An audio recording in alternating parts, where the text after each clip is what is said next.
शामी साहब खुशामदीद आपको कहते हैं। ज़रा देखिए जी वो बिलावल भुट्टो जरदारी साहब आज क्या फरमा रहे थे।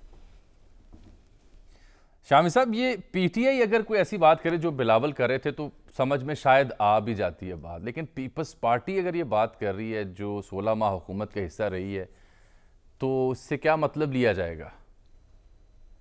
देखिए, पीपल्स पार्टी ने अपना इलेक्शन लड़ना है और मुस्लिम लीग नून ने अपना इलेक्शन लड़ना है।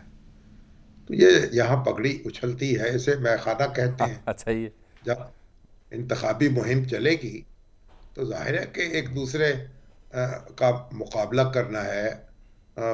फिक्रे भी चुस्त होंगे, बातें भी कही जाएंगी, लेकिन बुनियादी बात यह है कि पीपल्स पार्टी को भी अपना इलेक्शन लड़ना चाहिए और मुस्लिम लीग नून को भी अपना इलेक्शन लड़ना चाहिए।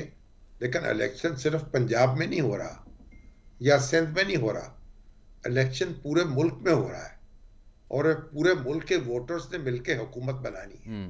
तो इसलिए अगर बलूचिस्तान पहुंचे हैं नवाज शरीफ साहब और शहबाज शरीफ साहब, तो इसमें इसमें कोई इतराज तो नहीं हो सकता किसी को। बलूचिस्तान भी पाकिस्तान का हिस्सा है और इंतहाई अहम हिस्सा है। और वहाँ की सियासत जो है वो तो आपको भी मालूम है, वो किस तरह रंग बदलती है और किस तरीके से हालात को मुतासर करती है। तो अब बिलावल साहब को भी चाहिए कि वो भी दौरा कर ले बलूचिस्तान का, उसमें कोई नहीं, हर्ज नहीं। उन्होंने तो रुजू किया था इस सीजन से पहले, रुजू किया था उन्होंने। कोई कुछ लोग उनके साथ चलने को तैयार भी हुए, लेकिन फिर वो जैसे कहते हैं ना, पाज आ गया, उसमें बस वक्फा आ ऐसा ही गया। है ना जी। कभी कभी के दिन बड़े, कभी की रातें। तो अब ये तो शतरंज का खेल है और हर एक ने अपनी अपनी बाजी लगानी है।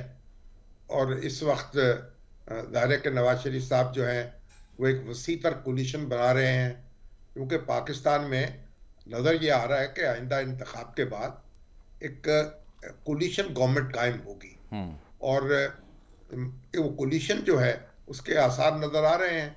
उन्होंने इसकी बुनियाद रख दी है, MQM से मुसाफा किया है, ठीक। GDA से मामला हो रहा है, मौलाना फजलुर रहमान से मुआनका हो रहा है।